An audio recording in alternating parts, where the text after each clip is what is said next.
The River Duwamish, Washington State, in 1975. The Red Barn, William Boeing's first factory built in 1909, is being moved downstream to be restored as the Museum of Flight. One of Boeing's first employees recalls his early days. I'm Mike Pavoni, and I was born in 1903, the same year that Orville Wright flew at Kitty Hawk. And ever since I can remember, when I was 6 years old, I passed an airplane over here on Harbor Island, and I was fascinated by it. And a couple of years later, my dad and we went to South Tacoma to see the horse races, and we passed an airplane there that was taking up rides for people, and my dad had to jerk me out of there and then go to the horse races. And ever since then, I was really fascinated with the aircraft. And later, when I got through school, I went down to Boeing's, and I hired in 1920 as an apprentice mechanic. And that was the start of my career there with aviation. William Boeing was born in Detroit in 1881 of wealthy German parents. Educated in Switzerland and at Yale, he moved to the Pacific Northwest in 1903. Having already developed a love of fast cars and boats, the events at Kitty Hawk implanted a new challenge, the challenge of flight. But it was not until 1915, when he met Conrad Westervelt of the US Navy, that his dream would be realized, when, after buying a Martin seaplane and dismantling it, they decided they could build a better one.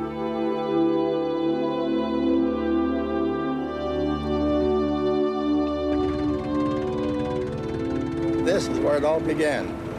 The B&W, built in 1916, 13 years after the Wright brothers.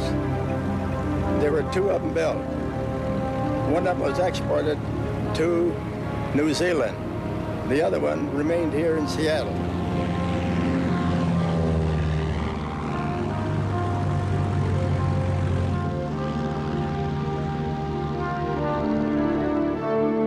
The B&Ws were shown to the US Navy, who suggested various modifications for use as a trainer. And as America entered the war, they placed an order for 50 of the craft.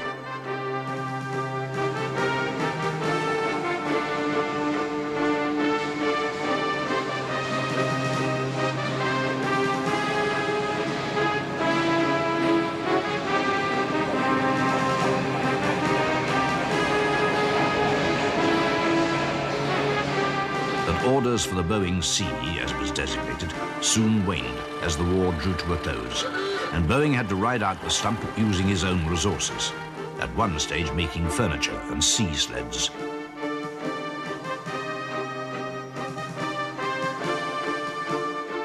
It is now 1923, and Boeing has developed a system of arc welding steel tubes to replace the timber then in use.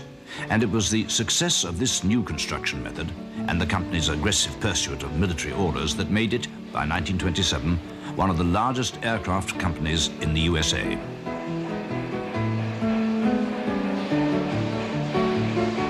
Throughout the late 20s and 30s, William Boeing continued to develop the company. His perfectionism and ability to choose the right associates were his greatest assets.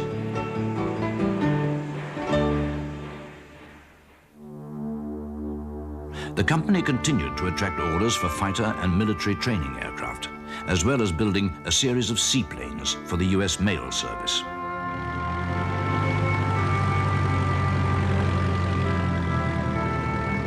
In 1927, Boeing outbid all competition for this lucrative service between San Francisco and Chicago.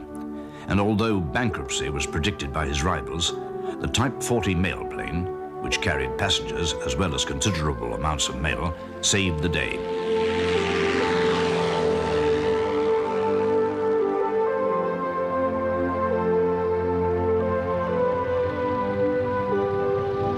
"24 were rushed into service in just 2 years of operation, carrying 1,300 tons of mail and 6,500 passengers. Boeing had set new standards and still made a profit. From these profits, he went on to form his own airline, Boeing Air Transport, later to be called United Airlines. There followed a series of innovations both in design and airline management. The Model 80 airliner became the first to carry a stewardess. Then, in 1930, came the Model 200 monomail. Only two were built, but the method of construction using duralium spars and sheeting was to have a far-reaching effect on the industry. It marked the death knell of the biplane airliner.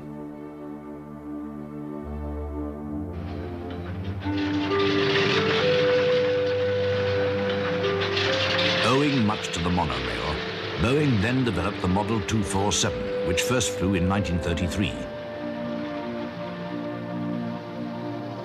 It was, however, overshadowed by its commercial rival, the Douglas DC-3.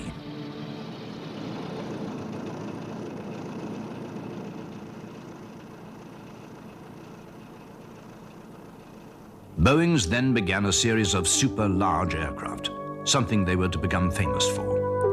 In 1938 came the Boeing Tipper, which set new standards of passenger comfort and became the pioneer of long-haul flight.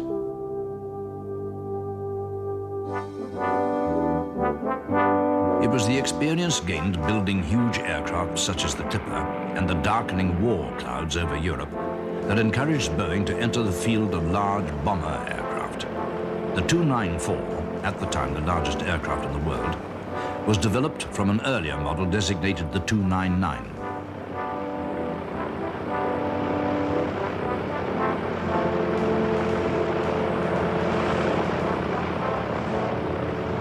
Although grossly underpowered, they were to be the stepping stones to one of the most famous aircraft to see service in the Second World War.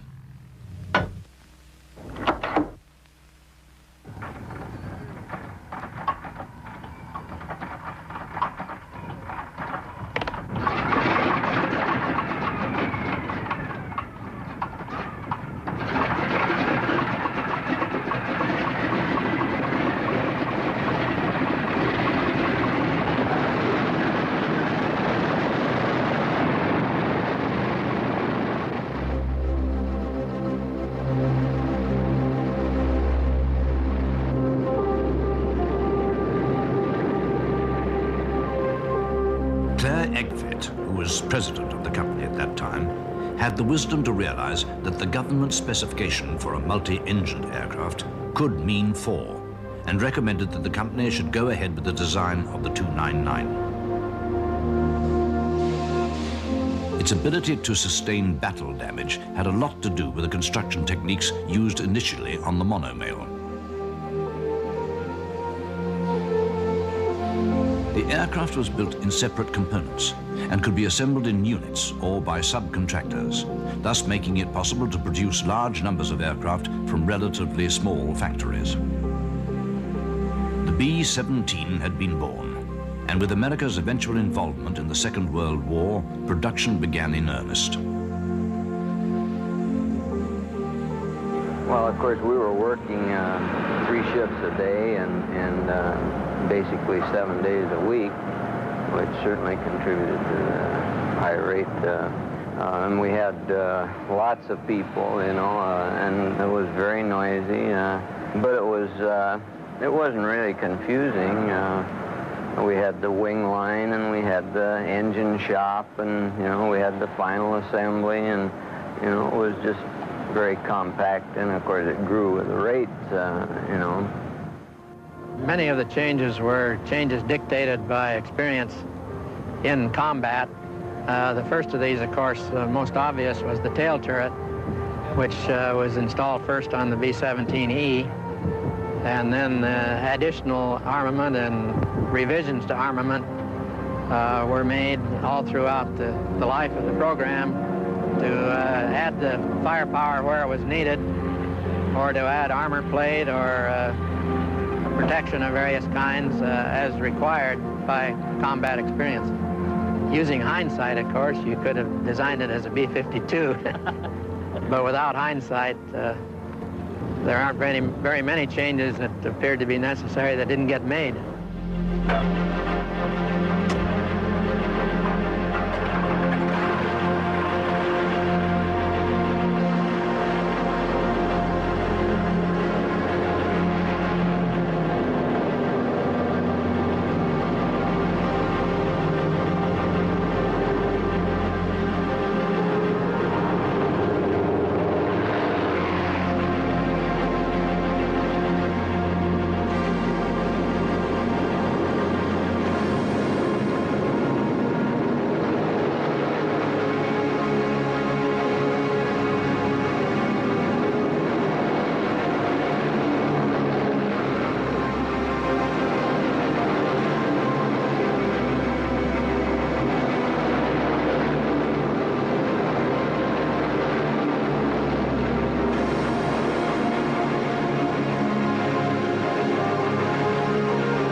B-17 was to become a familiar sight in eastern England.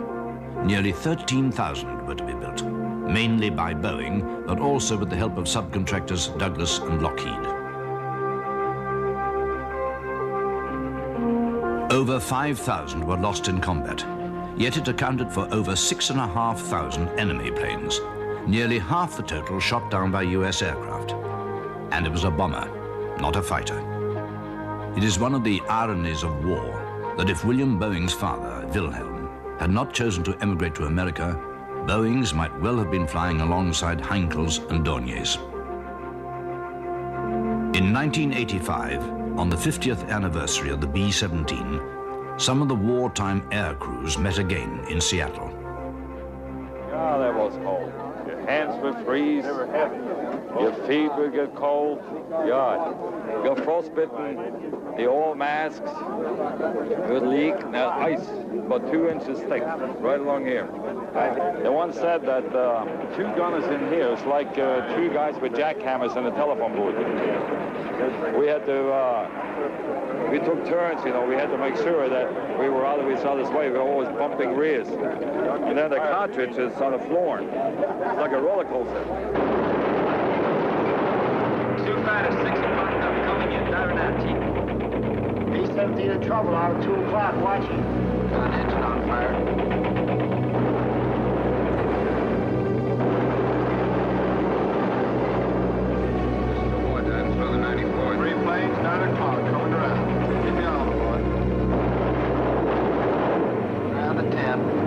So keep your eyes open. They're breaking at 11, breaking at 11. I got him. He's coming around underneath at 10 o'clock. I say over at 2 o'clock.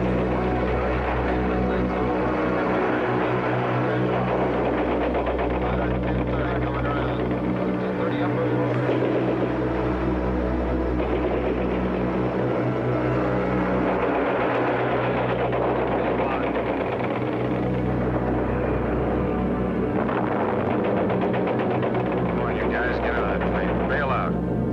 He come out of the bomb bay. Yeah, I see him. There's a tail gunner coming out. Watch out for fighters. Keep your eye on them, Bill. See any parachutes, Quinlan? Parachutes open like at 9 o'clock. 8th man still in that B-17. Come on, the rest of you guys. Get out of there. Come on, Bill. So far, there's 3 more shoots. Flight, 11 o'clock. Fighters, 6 o'clock. Heavy 109 at 3 o'clock. Keep that. I'm on him. Come on, you son of a bitch.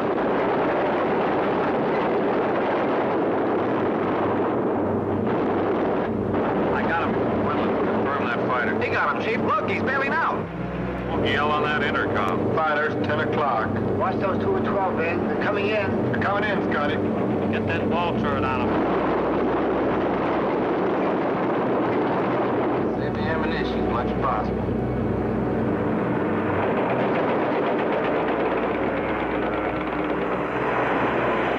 It is a sad fact of life that an invention as potentially beneficial as the aircraft should be used for the wholesale destruction of man. Jean Genet, a poet of the 40s, wrote, "Suddenly at night the bombers came in the hard reverberating bowl of the sky, destroying the factory and the tall cathedral, the dock, the warehouse and the railway station, the rich house in the leafy avenue, and the shouldering tenements of the narrow streets, and the bodies and souls of men."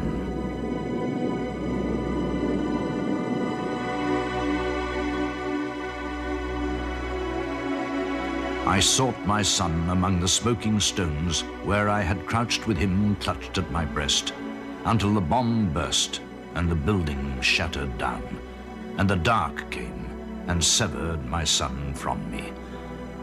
I cried out with a voice harsh in my throat, "My son, I have lost my son."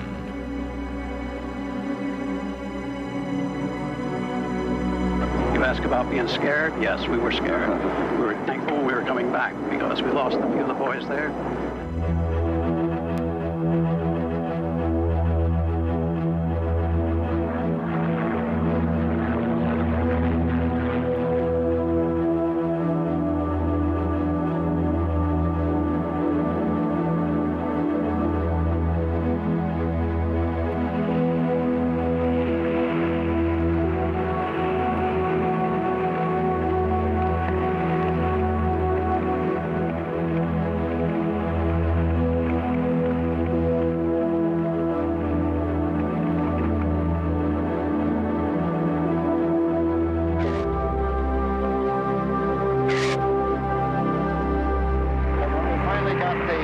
B-17Fs and started going in deep penetration,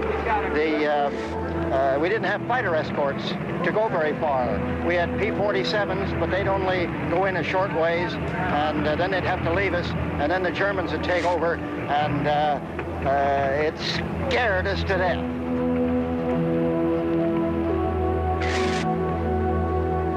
Going down a highway about 60, 70 miles an hour, and some guy swerves over, and you get that feeling through you that you're going to be hit. Well, that's that feeling you have for hours at a time. And after a while, it just, you just accept it. It's like hanging. You take an hang long enough, and you're used to it. It was able to go higher than our other bombers, for one thing. So that put the war up higher. And that was all to the good, because it got us up at least part of the way out of the flak and stuff. So the B-17, of course, was able to take, I think, more punishment than any of the rest of our bombers. Well, I don't think that they were thinking about the strength of the airplane. They just knew that they had a weapon, and it was the only weapon that they had, and they were going to use it. And they did use it, and they used it with extreme effectiveness.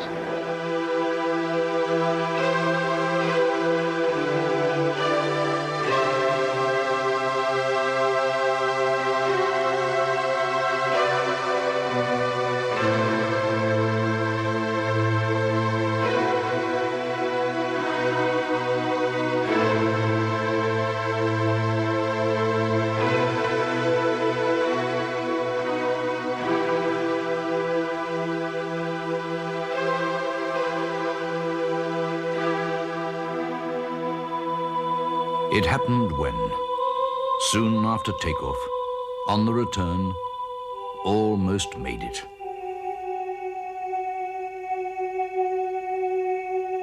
It ended for Ralph, Jack, Richard, Carl, Randolph, Russell, Louis. Here in this Norfolk field, the bite of metal on this too unsolid flesh. The stone of passing interest to walkers in the summer, buffeted by the eastern winds, still warrants flowers from someone.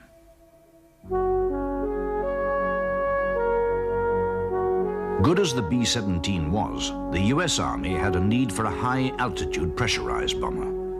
Before the war, Boeing had developed the Stratoliner with a supercharger and a sealed fuselage. 4 were even ordered by Pan American as passenger airliners.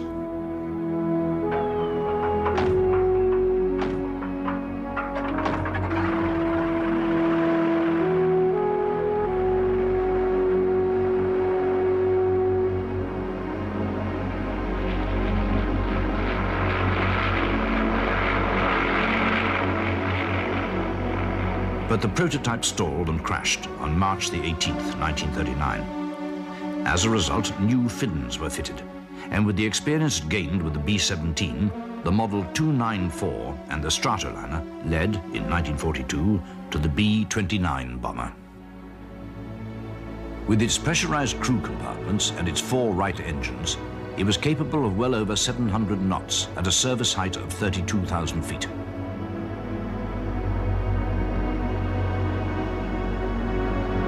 It was the heaviest combat aircraft to enter service in World War II and was used mainly in the Pacific, becoming involved in various heavy raids on the Japanese mainland.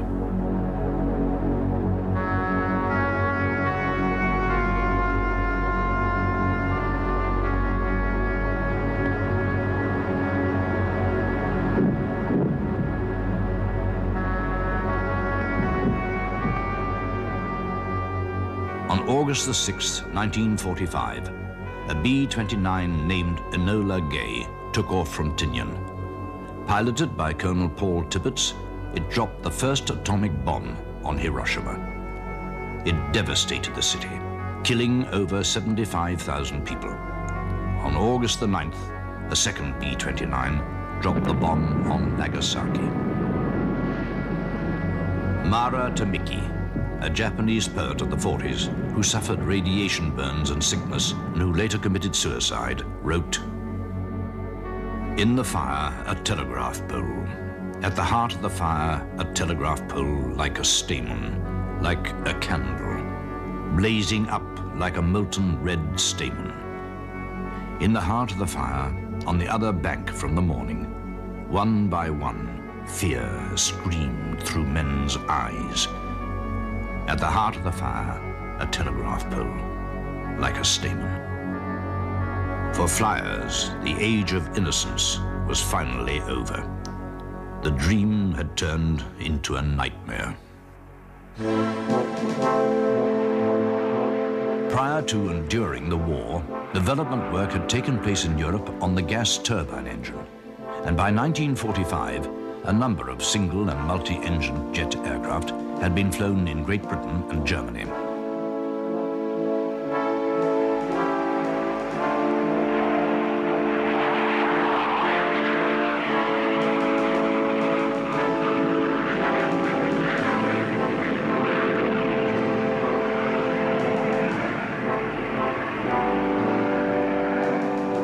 Amongst them, the famous ME-262, which the B-17s were to meet during the closing stages of the war. In 1943, the United States Army Air Force had issued its requirements for a jet bomber, and in 1945, with access to the work in Germany, as well as its own research, Boeing started development of the B-47, which first flew in 1947. With its high aspect ratio wing and 6 engines, it presented its pilots with many problems. The wing could flex as much as 17 feet at its tip, and at certain altitudes, moving the stick back would result in a slow speed stall, and moving it forward resulted in high-speed buffeting, which became known as coffin corner. A British designer said of the B-47, it had little control at high speed, had to be landed through a letterbox, and would never be accepted at Boscombe Down, the British Aircraft Evaluation Centre. But yet again, valuable lessons were learned and put into use in its successor, the B-52.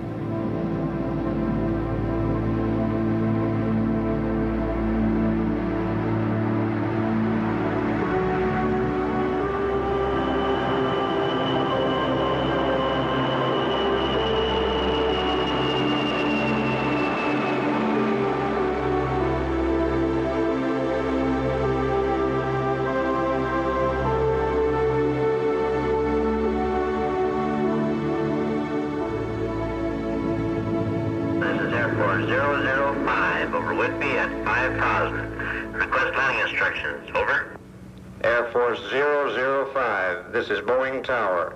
You are cleared to make a straight-in approach to runway 13. Wind southwest 25. Gust to 35. Extreme caution. 80 to 90 degree right crosswind. Report at Harbor Island. Over. 005, roger on crosswind conditions. Gear down.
The work on the B-47 and B-52 was to stand Boeing in good stead for the commercial battles to come.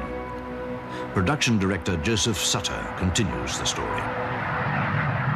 Going back to World War II, if you remember, Boeing got heavily involved in bombers, B-17s and B-29s for the war effort, and that really put Boeing out of the commercial business for several years. At the end of the war, Boeing, with the desire of getting back into commercial business, first developed an airplane derived from the B-29 using that wing, and it used a very, very large reciprocating engine. But jets had started development in World War II, and over in England, de Havilland, using a Ghost engine developed by their own company, was developing the Comet. Boeing was watching that activity very hard. Boeing, meanwhile, had developed the B-47 bomber, which was a pure jet, and it was obvious that the jet engine was going to produce a dramatic improvement in reliability,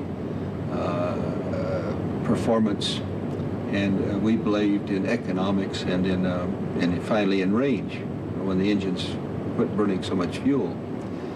The Comet made quite an impression and pretty much proved that jet travel was going to be far superior to struggling through the air at 20,000 feet in the clouds and slow speed. So when an engine came along that looked like it was going to produce an efficient jet, we immediately began exploring the possibility of jet airplanes. Boeing first did it by using a Pratt & Whitney engine and building a prototype. We called it the 367-80. It was actually the prototype of the 707 airplane. It was built using Boeing's own fund. Only one airplane was built. It was never intended to certify it or put that particular model in service. It was to prove the concept. And the Dash 80 really made quite an impression and very quickly developed into the 707 program. That first model was a intercontinental model. New York to London was one of the prime routes. Pan American, British Airways were a couple of the key customers. That kept developing from model to model, and we finally built about 900 of those airplanes, and the 707 really did a lot towards establishing long-haul jet travel. The 707 was to become one of the best-known aircraft in the world and was to help in the development of a new military order, the KC-135 tanker, which was built for the United States Air Force, and is seen here being rolled out for the first time in July 1956 alongside the KC-97, which it was designed to replace. Had it not been for the military orders, things could have been tough for Boeing. It was not until 1963, when over 1,000 707s had been sold, that the aircraft moved into profit.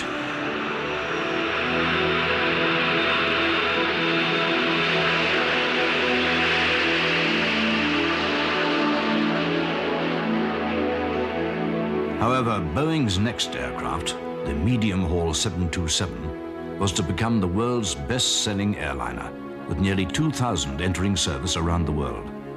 With the smaller 737, together they formed the backbone of major airlines.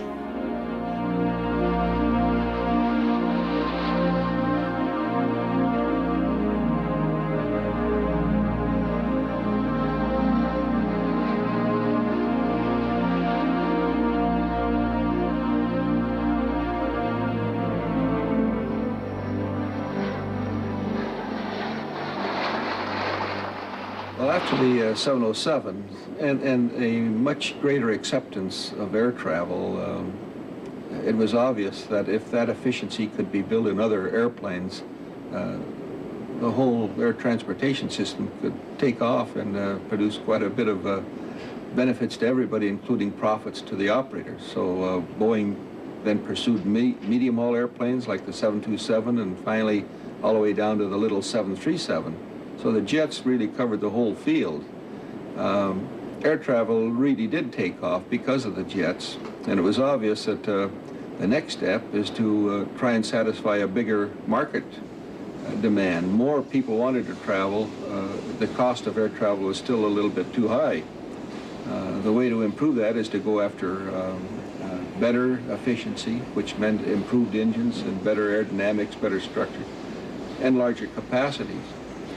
Boeing, in discussing the situation with the major potential customers, was amazed to find out that the airplanes we were thinking of were too small.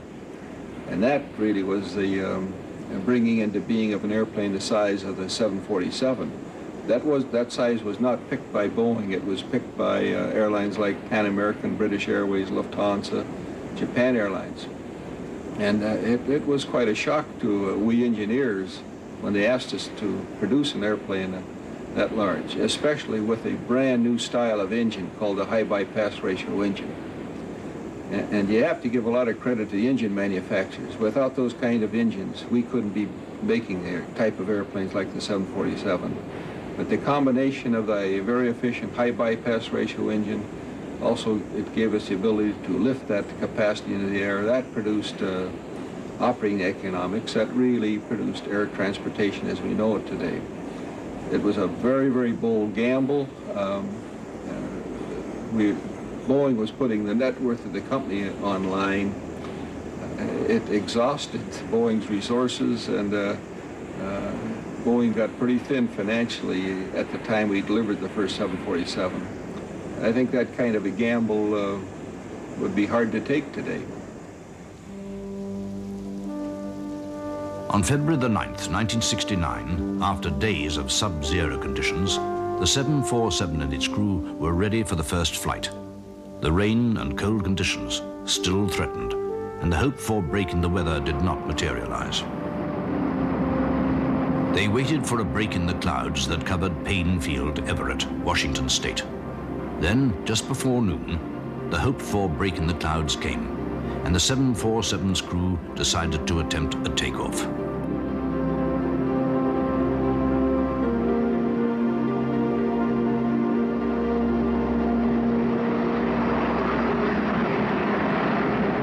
In less than 1,000 yards of runway, the 16-wheeled, 317-ton largest passenger aircraft in the world took to the air.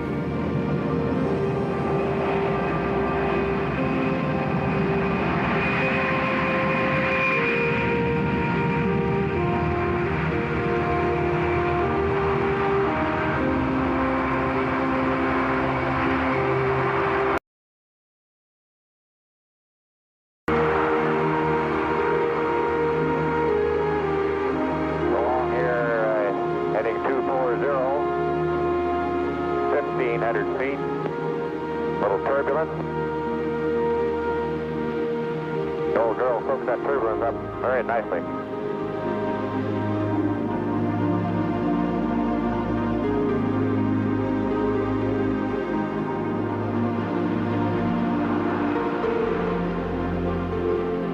Okay, turning left. Turn coordinator is working, doing its job normally, apparently, and the airplane is just excellent. After a little over an hour's flying, the 747 heads for home.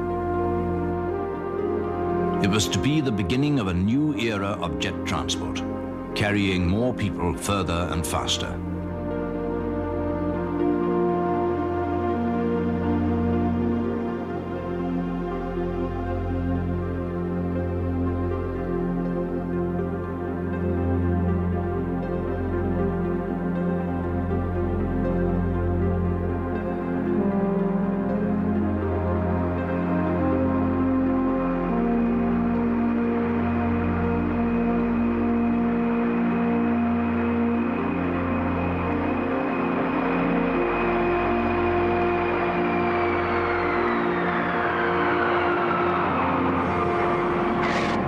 The age of the jumbo was born.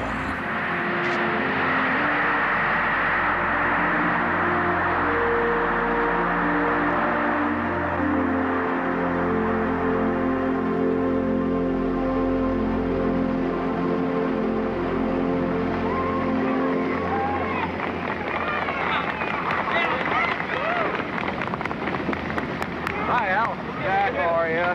Good, good. Well, first things first. Good, always, right. Okay, Jack, natural question is, what are your impressions? Well, Al, I guess this sounds complacent or something, but that thing is just ridiculously easy to fly. It's just a pilot's dream.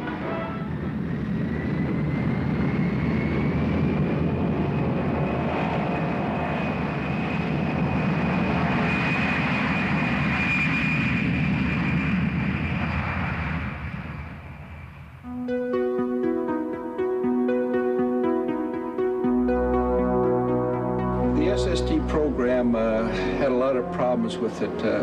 It somewhat got involved with national objectives, which didn't make economic sense. And Boeing was developing a very good and efficient SST, but frankly, it didn't have enough range or capacity to offer supersonic flight at the economic level that would allow enough people to buy a ticket. And that really is why the SST disappeared in the mid-1970s. It was competing against the 747, and there was no competition. There is improvements in technology. The engine manufacturers know potentially what kind of engine we need.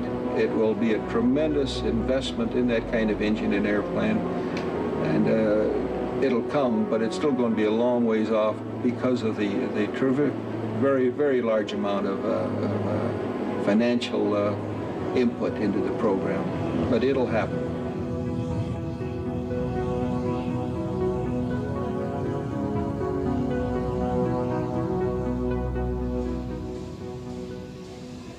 In 1960, Boeing acquired the Vertol Aircraft Corporation in Morton, Pennsylvania.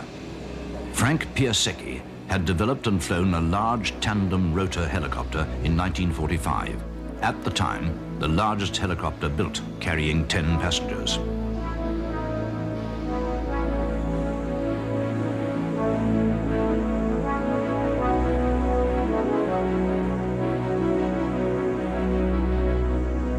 Various developments followed, resulting in the H-21 series, known in the Army as the Flying Banana, seen here working on offshore posts that serve as part of the early warning system for the United States.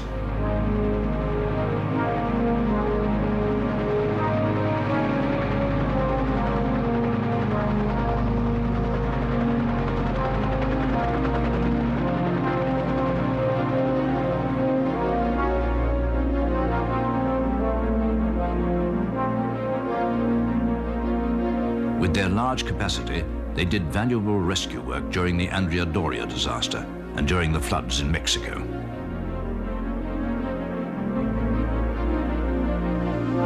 From the Flying Banana, Boeing went on to develop the Chinook battlefield helicopter, 550 of which were used in Vietnam.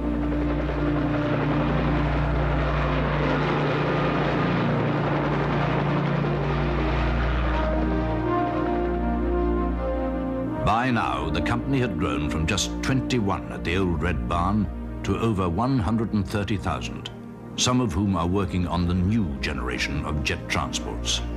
Renton Tower, Boeing 757 is ready to taxi into position. Boeing 757, proceed on the runway. 757. Wind 170 at 20.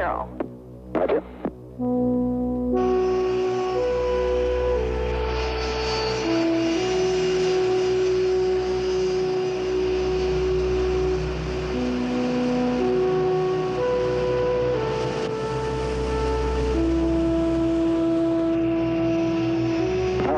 Boeing 757 ready for takeoff.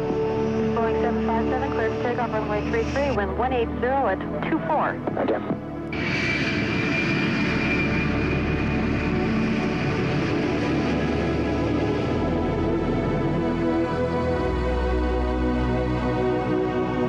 Boeing 757 contact Seattle departure 119.5. Good day.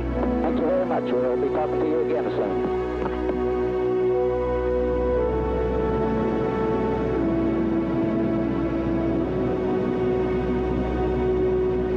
Got some good weather down in Renton and snuck off, found some blue sky up north here. And we basically checked the airplane at all flap settings, all speeds below 250 knots.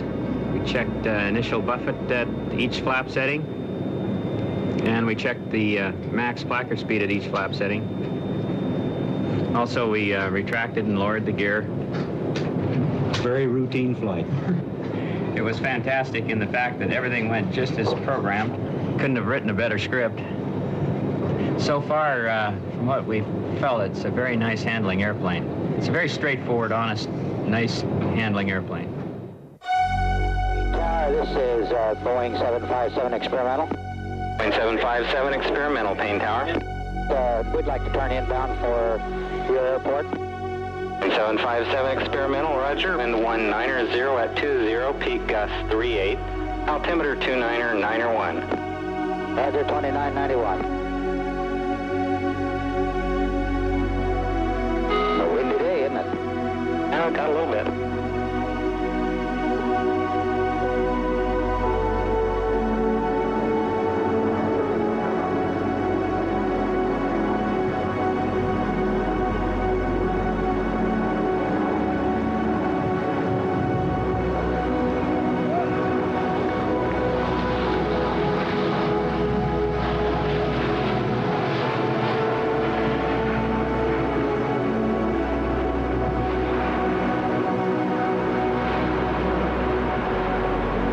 Naturally, 57 would like to do a 180 on the runway and taxi to the Boeing ramp. And 757, 180 approved, taxi to the ramp. Okay, we'll do it. Thank you. Looks like you had a little bit of bumpiness there. Yeah, a little bit. It was different than sometimes. Boeing now has a new rival in the marketplace, this time from Europe, in the shape of the Airbus, similar to the 757 and the latest 767. Boeings have a curious stake in their new rival. The parts for the Airbus, produced by various companies in Europe, are flown to the assembly sites in Germany by the Guppy, a rather strange aircraft based on the Boeing Stratocruiser.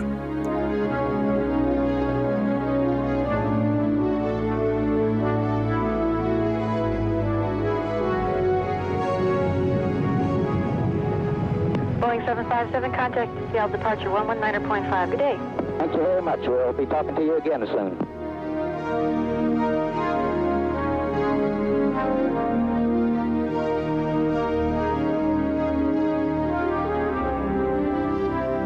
But it is perhaps the workhorses, the 707s, 727s, and 747s, that have helped to shrink the world, enabling people to meet and to travel and to achieve one of mankind's oldest dreams, to fly.